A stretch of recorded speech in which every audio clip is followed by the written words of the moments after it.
Iran Israel যুদ্ধে এবার কোথাও একটা গিয়ে আমরা অন্ধকারের মধ্যে আলো দেখতে পাচ্ছি। অবশেষে ডোনাল্ড ট্রাম্প আমেরিকার প্রেসিডেন্ট এবং ইরান তারা একটা সমঝোতায় আসছে এবং প্রায় 100 দিন ধরে চলা যুদ্ধ হয়তো এবারে কোথাও গিয়ে সমাপ্ত হতে চলেছে। এই 100 দিন ধরে পৃথিবীর উথাল পাতাল হয়ে গেছিল কেন? কারণ হরমুজ প্রণালী, যেই হরমুজ প্রণালীর পাশে ইরান এবং আর এক পাশে হচ্ছে আমাদের গালফ দেশগুলো, যাকে আমরা জিসিসি বলি, সেই দেশগুলোর সঙ্গে যুদ্ধের জন্য বিশ্ব বাজারে ভয়ঙ্করভাবে তেলের দাম বেড়ে যায় এবং তার সঙ্গে যেটা বেড়ে যায়, আমাদের মতো ভারতের মতো দেশে আমাদের যে এক্সপোর্ট আর ইম্পোর্ট, সেখানে আমাদের মূলত আমাদেরকে তেলটাকে ইম্পোর্ট করতে হয়। তাই আমাদের যে ব্যালেন্স অফ পেমেন্ট, মানে ব্যালেন্স অফ পেমেন্ট হচ্ছে আপনি কত টাকার ইম্পোর্ট করছেন এবং কত টাকার এক্সপোর্ট করছেন, সেই ব্যালেন্স অফ পেমেন্টের পরিস্থিতি ভয়ঙ্কর হয়ে যায় এবং আমাদের ডলারের দাম টাকা পিছু ব্যাপকভাবে বেড়ে যায়, অবশেষে শেষ হচ্ছে। এই এত বড় একটা ঘটনা ঘটতে চলেছে, কিন্তু যে বিশ্ব বাজারে এত বড় একটা ডিল সাইন হচ্ছে, খারাপ লাগে একটা জিনিস দেখতে। একজন ভারতীয় হিসাবে আমার খারাপ লাগে যে এর মধ্যমণি হচ্ছে পাকিস্তান। পাকিস্তানের আসিফ মনির এবং তাদের প্রধানমন্ত্রী শাহবাজ শরীফ, তারা সেখানে আছে, সেই আলোচনার টেবিলে আছে। তারা একদিকে ইরানকে রেখে, একদিকে ডোনাল্ড ট্রাম্পকে রেখে, ইসরায়েলের সঙ্গে কথা বলে তারা কোথাও একটা গিয়ে ডিল তৈরি করার চেষ্টা করছে, তাদের ওপরে ভরসা করা হচ্ছে।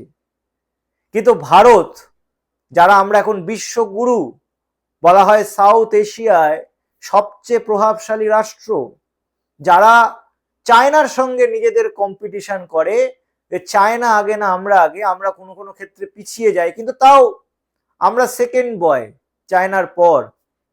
সেখানে আজকে দাঁড়িয়ে দেখতে হচ্ছে যে পাকিস্তান, তাকে ভরসা করছে আমেরিকা।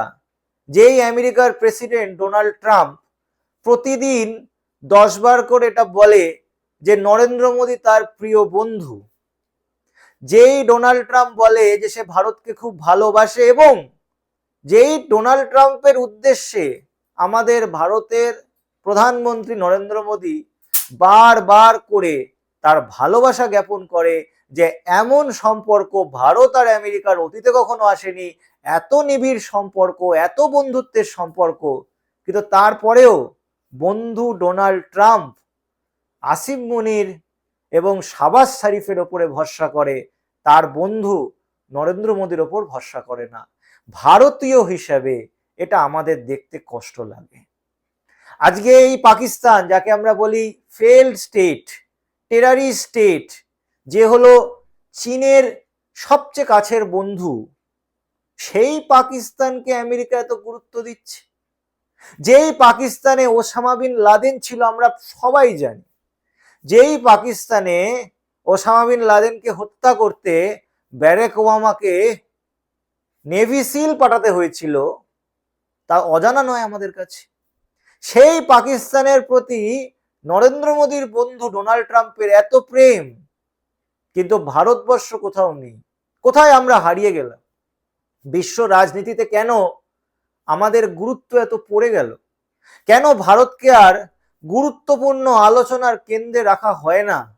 আমরা কোথাও গিয়ে যেন ফ্রিঞ্জ হয়ে গেছি, কোথাও গিয়ে যেন আমরা ফেন্সে বসে আছি, খেলাটা অন্যরা খেলছে।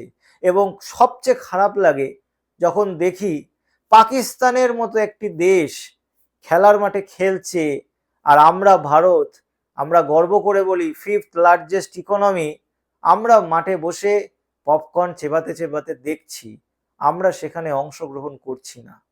আমাদের ইউনাইটেড নেশন সিকিউরিটি কাউন্সিলের একটা চেয়ার পাওয়ার কথা পার্মানেন্ট মেম্বার হিসেবে। চায়নার আগে ইউনাইটেড সিকিউরিটি কাউন্সিলে ভারতবর্ষ চেয়ার পেয়েছিল, 47-এর পরেই পেয়েছিল। তার কারণ সে গরিব ভারতকেও পৃথিবীর মানচিত্রে গুরুত্বপূর্ণ রাষ্ট্র হিসেবে মানুষ গণ্য করেছে। যে ইউনাইটেড নেশন সিকিউরিটি কাউন্সিলে ভারত আমন্ত্রিত হয়েছিল, চায়না হয়নি। সেদিন আমরা চায়নাকে ছেড়ে দিই, আমরা ছেড়ে দিই বলেই আজকে চায়না ইউনাইটেড নেশন সিকিউরিটি কাউন্সিলে জায়গা পায়। কিন্তু আজকে ভারতবর্ষ এখনো পার্মানেন্ট মেম্বার হতে পারেনি। এখনো পর্যন্ত ভারতবর্ষকে সেই গুরুত্বটা বিশ্ব রাজনীতিতে, ভূ রাজনীতিতে দেওয়া হচ্ছে না। কিন্তু সেই জায়গাতে আজকে ডান হাতে চীন, বাম হাতে আমেরিকা, যে দুটি দেশ এই মুহূর্তে সবচেয়ে বেশি লড়াই করছে একে অপরের বিরুদ্ধে, দুটি দেশকে দুটো হাতে ধরে পাকিস্তান গ্যাট গ্যাট করে হাঁটছে, আর ভারত শুধুমাত্র টুইটারে টুইট আর ফেসবুকে একটা পোস্ট করছে যে আমরা এই যুদ্ধ বিরতি বা যুদ্ধ থামার পক্ষে, আমরা শান্তির পক্ষে। এর বেশি আমাদের আর কিচ্ছু করার নেই। ভারতবর্ষকে ভাবতে হবে আমাদের ভূ রাজনীতিতে অবস্থানটা এত খারাপ হলো কি করে। সরকারকে ভাবতে হবে যে আমরা আন্তর্জাতিক রাজনীতিতে কেন গুরুত্বহীন হয়ে পড়ছি।